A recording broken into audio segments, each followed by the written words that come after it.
Muy buenos días. A nombre del doctor Raúl Contreras Bustamante, director de la Facultad de Derecho, les damos la más cordial bienvenida a este ciclo de conferencias que ha organizado para la División de Universidad Abierta. El día de hoy contamos con dos expositores muy jóvenes, pero muy conocedores en la materia. Tenemos con nosotros a la licenciada Livia Yuritsi Contreras Itese, que es licenciada en Filosofía por esta Universidad Nacional Autónoma de México, con especialidad en el área de Filosofía Política, y está actualmente realizando los estudios de maestría en la División de Estudios de Posgrado de esta facultad, en el área de Derecho y Género. También es becaria del Consejo Nacional de Ciencia y Tecnología y también ha brindado diversas conferencias a nivel internacional. También le damos la bienvenida al maestro Miguel Ángel Morales Sandoval, que tiene la licenciatura en Derecho y en Pedagogía realizadas en esta Universidad Nacional Autónoma de México, y también la maestría en Derecho realizada en la División de Estudios de Posgrado de esta facultad. Es académico de esta Facultad de Derecho en las materias de Derecho Familiar y Sucesorio. También ha sido asesor jurídico en la Coordinación Sectorial de Educación Secundaria de la Secretaría de Educación Pública, presidente de la Asociación Civil Diversidad con Igualdad y Equidad México, Asociación Civil, y director del Centro de Apoyo Pedagógico y Académico, por sus siglas conocidos como CAPA. El día de hoy, démosle una cordial bienvenida a los maestros. Por bienvenidos. Vamos a una introducción. El tema del que nos van a hablar es respecto del matrimonio igualitario en México y los debates sobre la familia. Este tema en particular, los maestros van a abordar la evolución jurídica que han tenido en nuestro país, bueno, a nivel internacional en nuestro país, la diversidad genérica y sexual en el ámbito internacional, y ya después podemos adentrar para saber cuál ha sido las acciones legislativas y políticas que el Estado mexicano ha implementado, pero sobre todo para combatir la discriminación a nivel federal, y desde luego para poder realizarlo a un tema que es muy interesante respecto del matrimonio igualitario. Es que ya sin mayor preámbulo le cedemos el uso a la licenciada Livia Yuritsi Contreras Itese. Licenciada, por favor.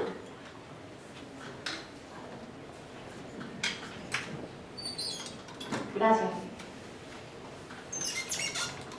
Bueno, en primer lugar quiero agradecer a todas las personas que están aquí por haberse tomado el tiempo de venir, y por supuesto a los organizadores del evento por darnos esta oportunidad de compartir el tema. El título del trabajo es El matrimonio igualitario y los debates sobre la familia. En realidad este trabajo es la culminación de una serie de investigaciones que hemos estado desarrollando y que culminó en un artículo publicado en la revista del Instituto de Investigaciones Jurídicas de esta universidad en febrero de este año. Como ya se comentaba, la primera parte del trabajo la voy a exponer yo. Les voy a tratar de dar un panorama general sobre lo que serían los derechos sexuales, que es de alguna manera donde podría insertarse la figura del matrimonio igualitario, y posteriormente el maestro Morales Sandoval va a presentar de manera más concreta esta figura del matrimonio igualitario. Bueno, antes que nada hay que situar el contexto histórico de lo que se denominan los derechos sexuales y reproductivos. El apogeo de estos derechos puede ubicarse en México entre la década de 1980 y 1990, a partir de las luchas y las demandas de la llamada diversidad sexual. Hay que recordar que este movimiento, de alguna manera, este discurso de derechos, se dio a la par del llamado boom del discurso internacional de los derechos humanos, es decir, los derechos sexuales de alguna manera tomaron de la mano el prestigio y la popularidad que tenía el discurso de los derechos humanos. ¿A qué nos referimos cuando decimos diversidad sexual? Precisamente al acrónimo LGBTIQ+. Seguramente muchos de ustedes han escuchado hablar de este acrónimo.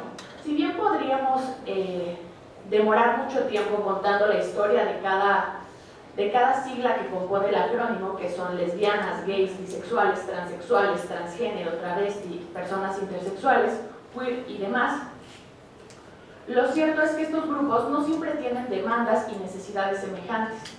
Lo que sí tienen en común es que la ONU los ha catalogado como en una condición de vulnerabilidad, además de considerar los grupos minoritarios y minorizados. Ahora no voy a ahondar mucho en cada uno de estos acrónimos, en cada una de estas figuras, perdón, pero sí vamos a tratar de ponerle un poco de énfasis a la figura de los gays u homosexuales. Como les comentaba, de acuerdo con ciertos estudios de la ONU, se considera que estos grupos están en una situación de grave riesgo en cuanto al ejercicio de sus derechos. El derecho a la salud, la no discriminación, la igualdad, la seguridad jurídica, etc. Si bien se menciona aquí, por ejemplo, la violencia y la estigmatización social, la desintegración social, el olvido histórico de las instituciones y la invisibilización jurídica como algunas problemáticas. A mí me gusta mucho citar aquí como ejemplo social y cinematográfico el cine que hace Pedro Almodóvar, este español, donde frecuentemente nos presenta la figura del transexual o del travesti como folclorizada, ridiculizada. Y esto claro que tiene un impacto no solo en nuestra percepción social de estas personas, sino en cómo también de alguna manera el ámbito jurídico ha tenido un olvido de cómo abordar estos problemas que son los derechos sexuales. Bueno, aquí se presenta un collage porque hay que recordar que a nivel Latinoamérica, México es el segundo país después de Brasil donde se cometen más crímenes de odio, crímenes por homofobia, transfeminicidios y demás violencia contra los grupos de la diversidad sexual. Esto hace que el trabajo sea pertinente en los estudios jurídicos, no solo para abordarlo desde la sociología y la antropología jurídica, sino también para pensar estrategias legislativas y en cuanto a políticas públicas para hacer realmente efectivo el cumplimiento de los derechos de las personas de la diversidad sexual. Aquí les presento también algunos de los documentos internacionales en los que pueden rastrearse los llamados derechos sexuales. Sin embargo, es necesario aclarar que como tal el término derechos sexuales, ese concepto, no está de manera literal especificado en ningún documento internacional y tampoco en la legislación nacional. A pesar de esto, podríamos hacer el ejercicio discursivo de intentar rastrear a los derechos sexuales en las legislaciones a partir de su protección mediante otros derechos. Como el antecedente primordial puede mencionarse la Declaración Universal de los Derechos Humanos de mediados del siglo XX en Francia, y bueno, estos son los documentos posteriores. Aquí también quiero hacer hincapié en una relación que a veces es muy poco abordada, que es la relación que existe entre el derecho y la ciencia, más específico entre el derecho y la biología y el derecho y la medicina. En este punto es necesario destacar la importancia del modelo explicativo de Darwin en el siglo XIX. ¿Por qué es importante Darwin? Porque él configuró una narrativa basada en la teoría de la selección sexual, en la cual la homosexualidad representa un misterio darwiniano. Y es que claro, si pensamos por qué los seres vivos interactúan, se piensa que de alguna manera, en un sentido teleológico, el fin es la reproducción.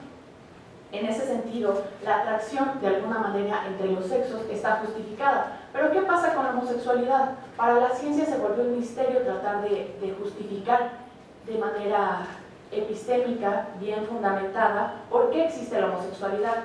Hubo varias maneras de explicar esto, sin embargo, no voy a profundizar en ellas, pero la menos feliz de todas fue precisamente explicar por qué existe la homosexualidad diciendo que es una patología o una enfermedad.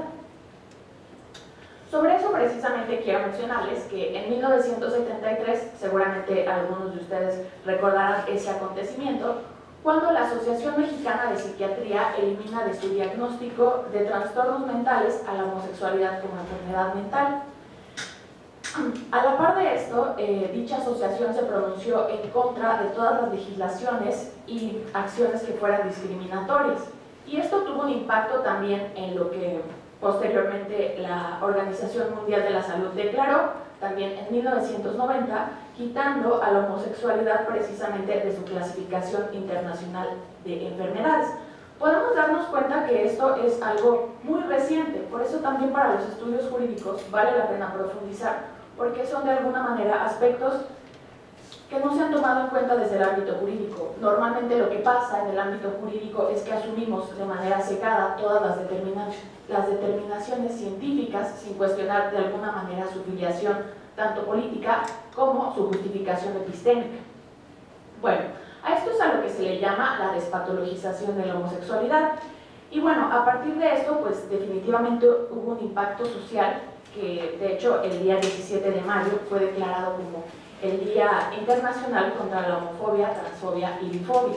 Y a partir de esto, bueno, se desarrollaron muchas legislaciones y empezó toda una política internacional en favor de esto que llamaremos los derechos sexuales. Esta despatologización queda más claro en la declaración que son los principios de Yogyakarta, que son de 2007, también un documento bastante reciente. Lo relevante de este documento jurídico es que empieza a acuñar ciertos conceptos, por ejemplo, el de orientación sexual y el de identidad de género, además de que ahora sí en el ámbito legislativo ya tenemos de alguna manera una concepción despatologizadora de la homosexualidad. A pesar de todo, empiezan los problemas conceptuales en el ámbito jurídico, es decir, ya representa un reto también académico justificar estos conceptos. En ese sentido, les pongo como ejemplo la diferencia entre orientación sexual e identidad de género, que se precisa en esta declaración de los principios de Yogyakarta de 2007. Sobre orientación sexual la define como la capacidad de cada persona de sentir una atracción emocional, afectiva y sexual por personas de su género, de otro género o de ambos géneros, y de mantener estas relaciones de manera constante. Se dice que hay tres grandes tipologías de orientación sexual: la heterosexualidad, la homosexualidad y la bisexualidad. En contraste, el concepto de identidad de género más bien hace referencia a la vivencia individual que la persona siente sobre su género.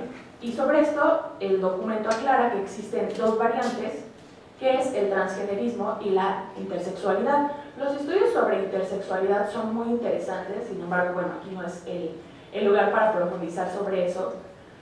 Pero un ejemplo que me gusta poner para tratar de ejemplificar precisamente esta división, digamos, una persona que nace biológicamente hombre y decide que su vivencia de alguna manera interior siempre se ha concebido como mujer y entonces decide transformar su cuerpo. Eso sería una persona transexual. Sin embargo, ahora llamaremos a esa persona mujer transexual.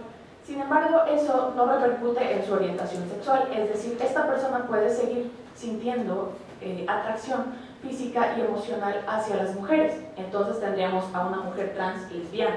Es decir, esto trata de mostrarles cómo la orientación sexual y la identidad de género son cosas diferentes.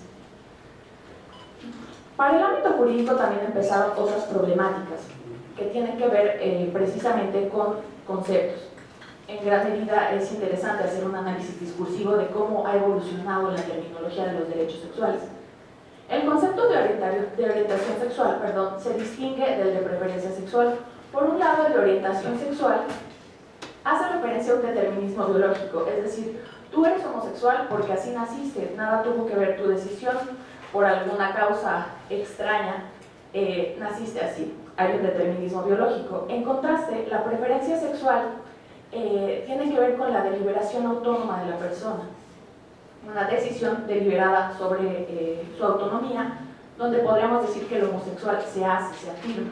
Esto, aunque parezca una trivialidad, se ha derramado mucha tinta en el ámbito jurídico porque para muchas argumentaciones ha tenido repercusión. Menciónese, por ejemplo, el caso de Atala Rifo y Niñas versus Chile, que por cierto fue el primer caso que resolvió la Corte Interamericana de Derechos Humanos, cuya sentencia fue en 2012, sobre derechos sexuales.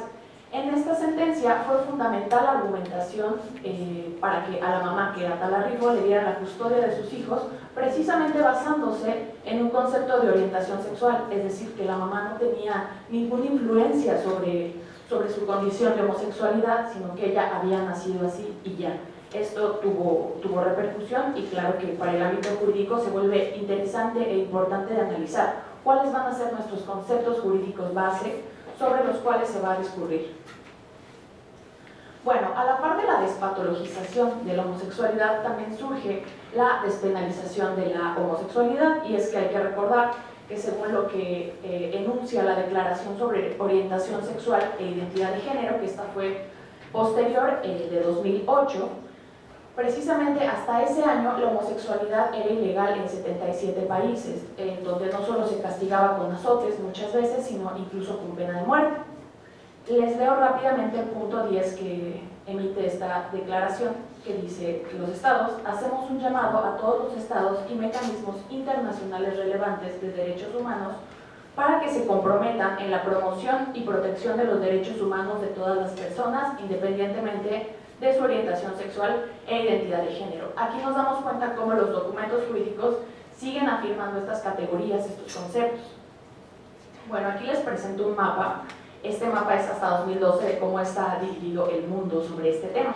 En el color morado aparecen los países, digámoslo así, gay friendly, o aquellos que son afines a los derechos sexuales, y en color verde, precisamente los que no están a favor, y no solo eso, sino que además han promulgado una declaración en contrario. Los que salen en color gris son aquellos que todavía no deciden. Esto es hasta 2012, como les comentaba. Ahora sí, ya después de este panorama general internacional, concretándonos en el caso de México, es muy importante para el desarrollo de los derechos sexuales precisamente la reforma constitucional de 2011, donde recordarán ustedes que no solo cambió la jerarquía normativa, ahora incorporando los tratados internacionales y los derechos humanos en la punta de la pirámide, por decirlo de alguna manera, sino que además se incorporó la palabra, como aparece en la lámina, junto a preferencias sexuales. Ahora se protege contra la discriminación por preferencias sexuales de manera más específica, más literal o textual. Ya habíamos comentado la diferencia entre orientación sexual y preferencia sexual. Aquí nos damos cuenta que en México se afirma el concepto de preferencia sexual. Bueno, sobre la figura del matrimonio igualitario y el maestro ahondará, pero claro que existió presión internacional precisamente para tratar de impulsar estos derechos sexuales. La figura del matrimonio igualitario fue algo que se promovió a nivel internacional y México no estuvo excluido de esto. Claro que también se emitieron diferentes recomendaciones. A la par de esto, también como estrategias del Estado para que estos derechos de alguna manera plasmados en la legislación se hicieran efectivos, se promovieron campañas antidiscriminación como acciones políticas concretas, una de 2013 y otra de 2016. Y bueno, un caso problemático ya para llegar a la familia tuvo que ver con que el 17 de mayo, precisamente el día que les comentaba contra la homofobia, bifobia, etc., el titular del Ejecutivo emitió un discurso donde instruía a diversos organismos del Estado, entre ellos a la SEP, para que incluyeran el tema de diversidad sexual en la reforma educativa, es decir, que en la educación se promovieran estos derechos sexuales de alguna manera. Eso él lo podía hacer fundamentando esta facultad en el artículo 3º constitucional, fracción 3ª. Sin embargo, tenemos un problema actualmente que es también el resurgimiento de grupos conservadores. Emerge, se hace público, o digámoslo así, se hace presente más bien, el Frente Nacional por la Familia. Estos grupos conservadores cuestionan precisamente el que se promueva esta educación sexual basada en derechos sexuales. Ellos llaman a esto ideología de género. Y no solo eso, si ustedes tratan de entrar a la página, ellos se definen como una organización conformada por padres de familia e instituciones de la sociedad civil. Y entre sus objetivos, ellos pretenden modificar la legislación constitucional y establecer la figura del matrimonio tradicional para no incluir el matrimonio igualitario, para defenderse jurídicamente y defender a la sociedad, dicen ellos. Por otro lado, también promueven una iniciativa ciudadana para reformar el artículo 4º constitucional y acuñar un concepto de familia. Sabemos, aquí les pongo el artículo 4º, donde dice que la familia será una institución protegida por el Estado, pero ellos quieren agregarle una familia natural. Natural, también tendríamos que cuestionar qué entienden ellos por natural. No hay que menospreciar este movimiento porque incluso ha convocado a marchas nacionales y muchas personas se sienten identificados con este movimiento neoconservador. Ellos argumentan en favor de una no intervención del Estado en materia educativa, en otras palabras, que a sus hijos no se les hable sobre diversidad sexual, sobre figuras de la diversidad sexual en la educación básica, y ellos pretenden impartir una educación con una concepción determinista y biológica, es decir, hembra-mujer, macho-hombre, sobre el género y la sexualidad. Todo lo que les he comentado de derechos sexuales para ellos sería una ideología. Aquí les pongo algunos memes donde se hace un poco de burla sobre esta ideología de género, que en realidad es todo lo que les he presentado anteriormente. Finalmente, en la educación, como les comentaba, ellos no quieren que el Estado intervenga, lo cual también se hace pertinente el estudio jurídico de estos acontecimientos, no solo porque socialmente es una emergencia interesante, sino porque también nos habla de nuestra sociedad y de cómo a veces el derecho, las implementaciones legislativas y las políticas públicas pueden contraponerse de alguna manera a los deseos que tiene la sociedad. Es decir, somos una sociedad conservadora. Y la verdad es que no se ha permitido esta educación de diversidad sexual porque precisamente los padres de familia se oponen a esta divulgación. Ellos también fundamentan precisamente eso, diciendo que el Ejecutivo puede hacer estas implementaciones en políticas públicas, pero los padres de familia y los maestros también pueden intervenir, de acuerdo también con el artículo 3 constitucional. Finalmente, lo que destaca es que el Frente Nacional por la Familia y el Consejo Mexicano de la Familia argumentan en favor de una concepción de la familia y del matrimonio en un aspecto tripartita. El primero es sobre una familia tradicional y un matrimonio tradicional, es decir, hombre-mujer. Además, con un sentido instrumentalista, y aquí es donde destaca esa herencia de Darwin, de que pensamos que la reproductividad es el fin de estas figuras. Y también metafísica porque, bueno, no hay que perder de vista que la mayoría de estos grupos conservadores pues tienen una afiliación dogmática más cercana al cristianismo, donde defienden una concepción de familia en el sentido natural que ellos entienden. Evidentemente esto tiene muchas críticas, como aparece ahí. Podemos preguntarnos qué es entonces la familia natural, qué es la familia tradicional y dónde quedaría entonces la figura del matrimonio igualitario. Espero que con este esbozo general sobre los derechos sexuales pueda insertarse mejor el análisis de la figura jurídica del matrimonio igualitario que nos presentará el maestro Morales Sandoval a continuación. Gracias.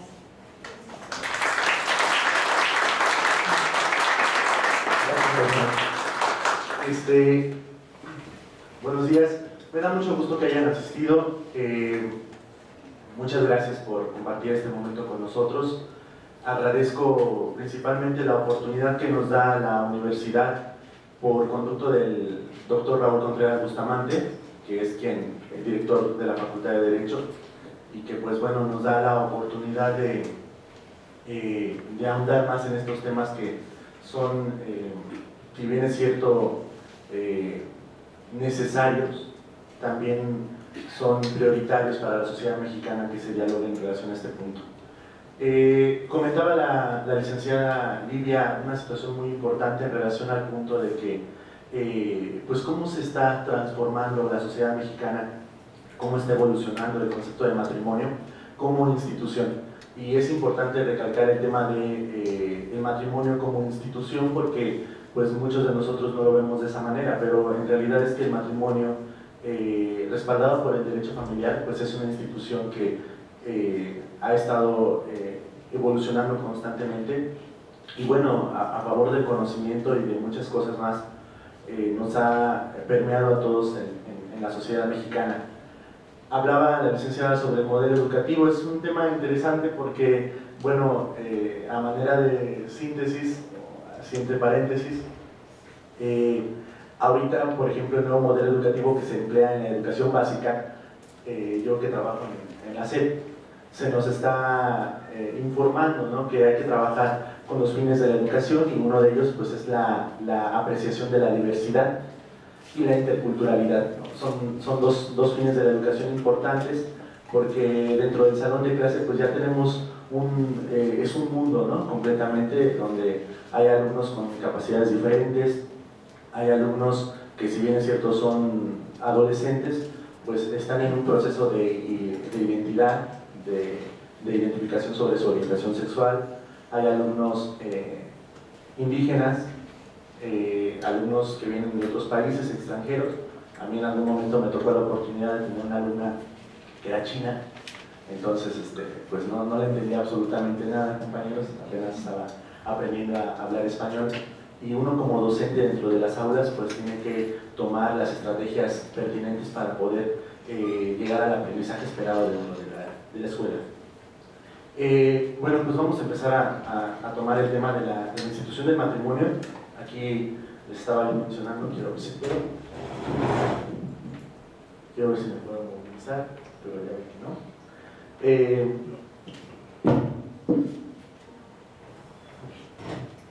La institución del matrimonio, compañeros, ha tenido una gran evolución a través de los años. Nosotros podemos ver, por ejemplo, aquí la importancia de los efectos. Si nosotros que hemos estudiado Derecho, los que hemos analizado un poco más sobre el derecho familiar, pues vemos que ahorita en la actualidad, en relación a la institución del matrimonio, pues bueno, tiene diferentes efectos, ¿no? En el tema de la filiación, tenemos el tema de los alimentos, patrimonio, derechos hereditarios, nombre propio y adopción. A pesar de representar una minoría estadística, los registros en relación a los matrimonios igualitarios puso a debate la estructura de la familia tradicional en México.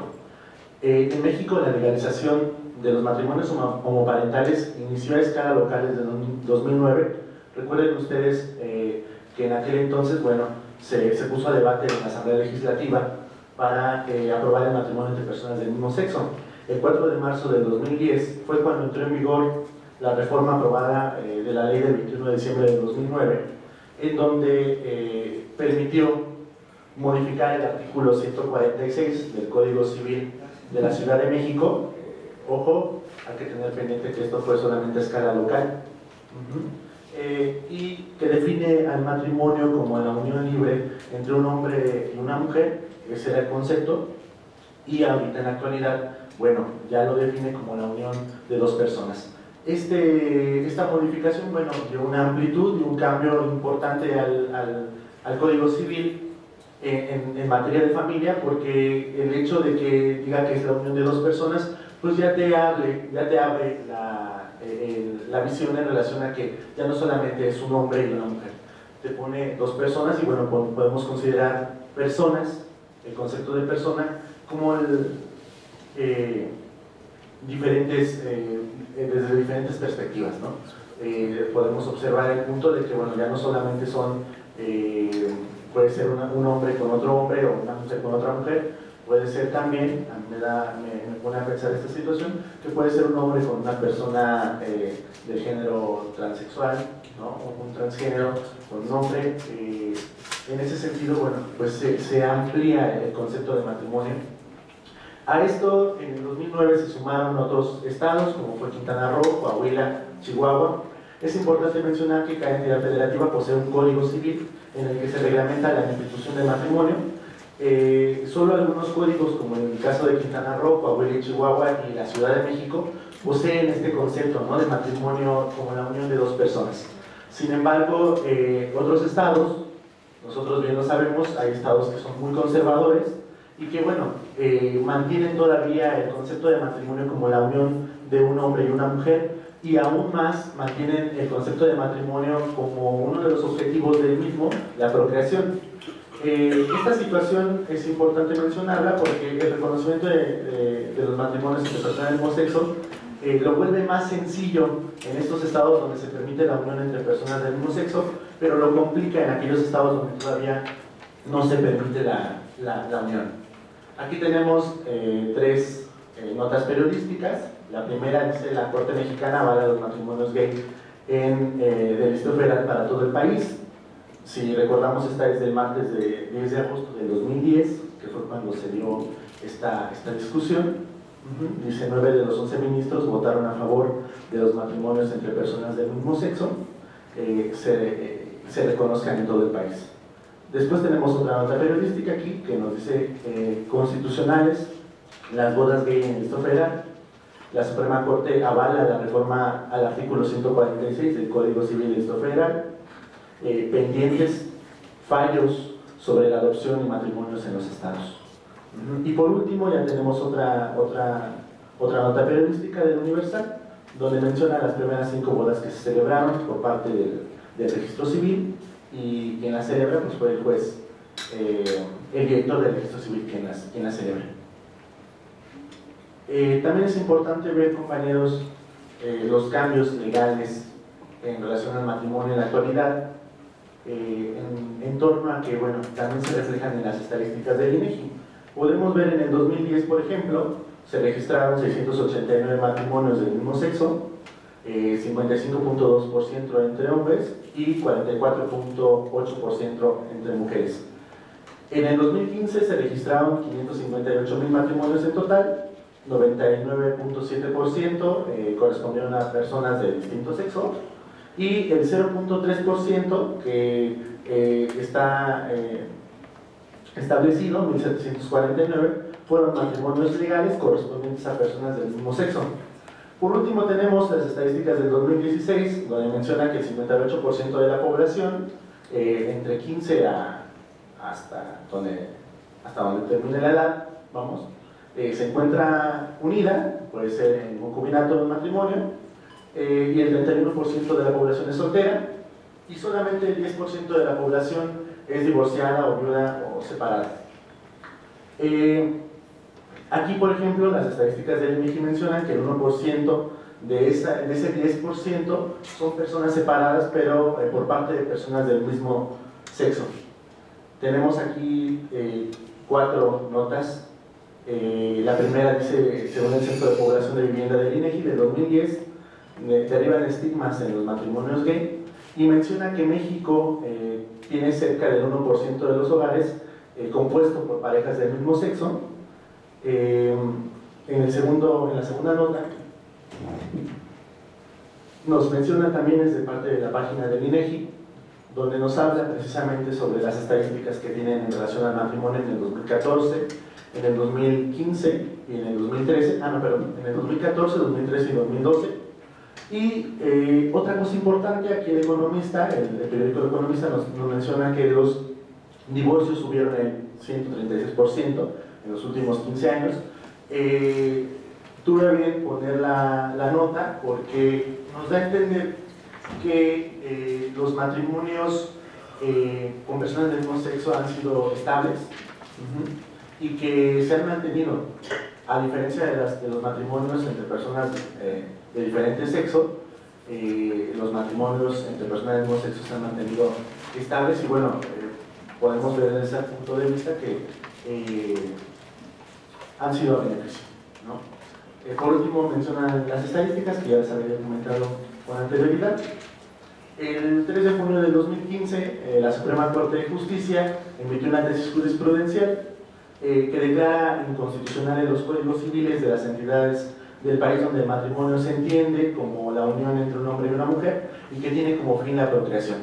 Aquí puse la tesis jurisprudencial, matrimonio, la ley de cualquier entidad federativa que por un lado considere que la finalidad de aquel es la procreación y o defina como el que celebra entre un hombre y una mujer es inconstitucional. Esta decisión fue considerada una tesis jurisprudencial que no invalida las leyes estatales, eso es muy importante mencionar, por lo que significa que las parejas tienen que demandar por el derecho a casarse y esperar a que los tribunales fallen a su favor. La Corte también emitió un fallo a favor de los matrimonios del mismo sexo en el 2010, diciendo que los matrimonios realizados en la Ciudad de México pues son válidos en todo el país. También en junio de 2016, el presidente Enrique Peña Nieto envió al Congreso una iniciativa de reforma para incluir en el artículo 4 de la Constitución el derecho al matrimonio igualitario, que además contempla la adopción para así contar con un modelo nacional. Este propósito, este buen deseo de parte del presidente, bueno, pues en realidad sí era una buena iniciativa, porque el propósito era elevar a nivel constitucional el concepto de matrimonio igualitario dentro del artículo 4 de la Constitución, y así, de esa manera, poder favorecer para que en los demás estados se estableciera por medio de la ley, por medio de sus constituciones, por medio de sus leyes, este matrimonio de manera legal. Sin embargo, no fue así. El presidente anunció que se buscaba reconocer como un derecho humano que las personas pudieran contraer matrimonio sin discriminación alguna. Es decir, que los matrimonios se realicen sin discriminación por motivos de origen étnico, discapacidad, condición social, condiciones de salud, de religión, de género o de preferencias sexuales. Fue muy significativo el anuncio que se realizara, ya que se llevó a cabo en el Día Internacional de la Lucha contra la Homofobia. Eso fue interesante en relación a que, bueno, se aprovechó ese momento para establecer este anuncio en relación a la iniciativa.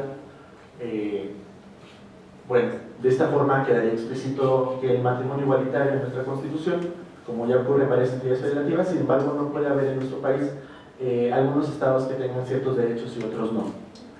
Estas iniciativas presentadas por el Ejecutivo en mayo del 2016 fueron resultado de diversas resoluciones de actos de inconstitucionalidad, de amparos directos, de tesis de jurisprudencia en la Suprema Corte, por las cuales se reconocieron 3 puntos importantes. La primera es que la Constitución General no establece un tipo específico de familia, ni que ésta constituye exclusivamente por un matrimonio entre un hombre y una mujer. La segunda es que es inconstitucional que las legislaciones estatales establezcan la procreación, como ya lo vimos en la tesis jurisprudencial, como finalidad del matrimonio y se realiza exclusivamente entre un hombre y una mujer. Y por último, la definición legal de matrimonio que contenga la procreación como finalidad vulnera los principios de igualdad y de no discriminación. Esta iniciativa, a pesar de los avances en el criterio de la Corte y el reconocimiento de varios estados, polarizó la opinión de la sociedad y desató una serie de manifestaciones, entre ellas, como lo había mencionado la licenciada Livia, pues las de la Iglesia, ¿no? Aquí tenemos los 5 puntos por los que justifica la Iglesia que no es correcto que lleguen a contraer matrimonio 2 personas del mismo sexo. Mencionan su justificación. Dice: la primera es que la palabra de Dios lo rechaza, la segunda es que no santifica ni da vida, la tercera es que causa daños físicos, psicológicos y espirituales, la cuarta es que donde se ha legalizado se ha atentado contra la libertad de conciencia y de expresión, y la quinta es que se opone a la voluntad de Dios, pone a los involucrados en grave riesgo de perder su salvación. Esas son las justificaciones de la Iglesia por parte para oponerse al matrimonio igualitario. Después del intenso debate y de la iniciativa que se estableció por parte del presidente, bueno, nosotros sabemos que fue rechazada y que, bueno, finalmente pues ha tenido varios conflictos. Aquí puse aquí 2 casos. Un caso principal, y se les Madre, es una familia que rompe esquemas. Es un caso de 2 mujeres que querían contraer matrimonio en el estado de Guanajuato, pero como nosotros sabemos, Guanajuato es un estado muy conservador. Entonces, pues bueno, llegaron a tener muchos conflictos, no pudieron contraer matrimonio en su momento. Una de ellas lo que alegaba es que, bueno, como tenía un trabajo estable, pues no le podía ayudar ni a su pareja, ni a los hijos de su pareja en relación de sus derechos sociales, ¿no? Entonces, ese era el conflicto principal por el cual pues, procedieron al amparo. Y bueno, finalmente son complicaciones que se están estableciendo en los estados y que no han permitido que se lleve a cabo las cosas como de verdad deberían de realizarse. Aquí tenemos otra nota periodística donde nos dice que 20 estados aún no legislan las uniones entre personas del mismo sexo, y bueno, esto es lo que ha tenido que, bueno, varios tengan que recurrir al amparo para que los tribunales vayan a su favor y así puedan contraer matrimonio dentro de sus estados. Hay un punto fundamental que sí quiero mencionar. A nivel internacional no se reconoció el matrimonio entre personas del mismo sexo por parte del Estado mexicano, porque finalmente la Ciudad de México tuvo a bien en su momento, fue innovadora, y desde el 2006 pues se estuvo trabajando para poder apoyar a las personas del mismo sexo. Tenemos el caso de la Ley de Sociedad de Convivencia, que en su momento encabezó la licenciada diputada Enoyo Branca, y que con el apoyo de Marcelo Ebrard y Encinas, pues se pudo constituir en su momento, que si bien es cierto, no se tomó muy en cuenta el punto de que, porque en su momento se habló de que no era para apoyar a las personas del mismo sexo, sí fue el antecedente principal para poder continuar con el proceso de reconocimiento. Después, como lo había mencionado yo anteriormente, en el 2009 fue cuando se estableció en el código este reconocimiento del matrimonio como institución entre la unión de dos personas, y es un punto importante a mencionar porque, bueno, la Ciudad de México a nivel local pues fue innovadora para el reconocimiento de los matrimonios entre personas del mismo sexo, tomando en cuenta que la reforma en materia de derechos humanos llegó en el 2011. Entonces, pues bueno, eso se le aplaude a la Ciudad de México porque pues tuvo una previsión, ¿no?, en relación a este apoyo. Y después de la reforma del 2011 fue cuando varios estados empezaron a tener esta solidaridad, si le podemos llamar de esa manera. Pero, sin embargo, todavía tenemos todavía un camino muy grande por recorrer. Gracias.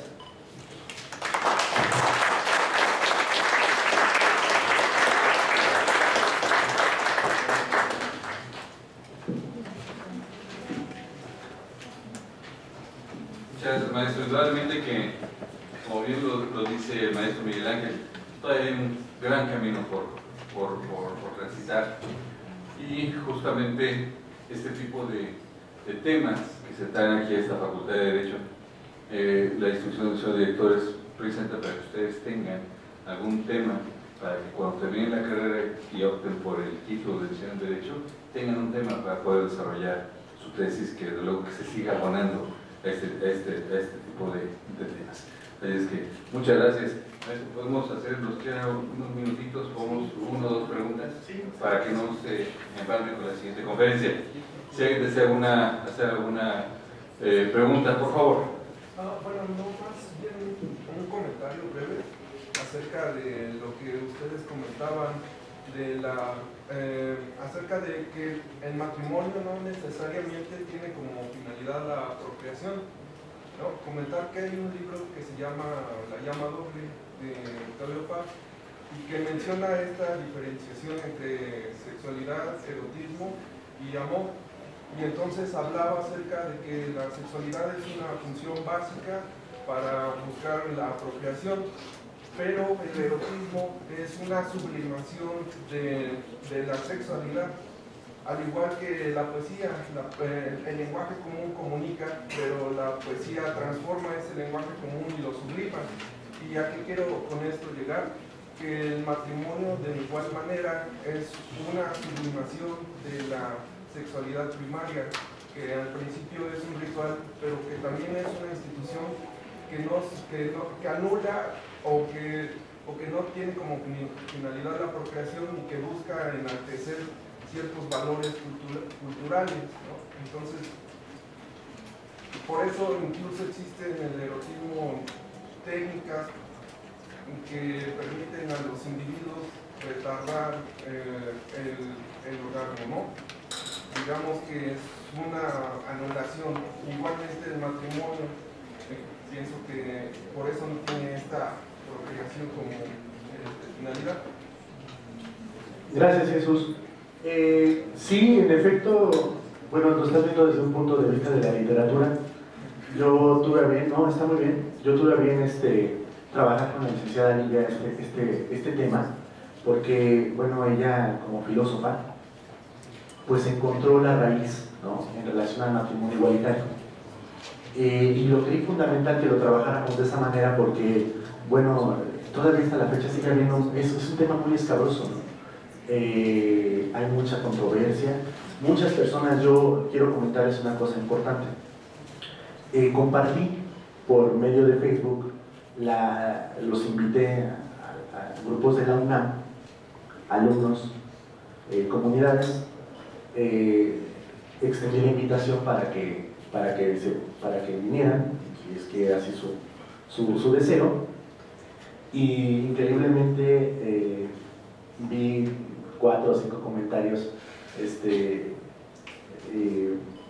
fuertes, ¿no?, de homofobia en relación al tema. Entonces, sí es increíble que tú observes a personas que ya tienen un nivel académico, ¿no?, y que tengan todavía esa mente tan cerrada. Porque en realidad sí es las personas con esa orientación, como lo comentó la licenciada Livia, pues han padecido desde su infancia, ¿no?, hasta la actualidad la cruda realidad de la sociedad, ¿no?, en donde te enfrenta y te dice cara a cara que la religión que nos han impuesto desde el tiempo de la colonia no está de acuerdo, no es correcto. Entonces, pues sí, es un tema, definitivamente es algo que se necesita platicar en las aulas de la universidad. Gracias.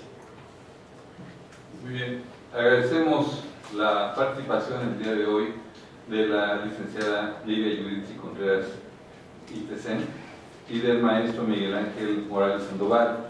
A ellos, el señor director me ha pedido que les entregue un reconocimiento, al cual le voy a dar lectura para entregarlo inmediatamente a cada uno de ellos.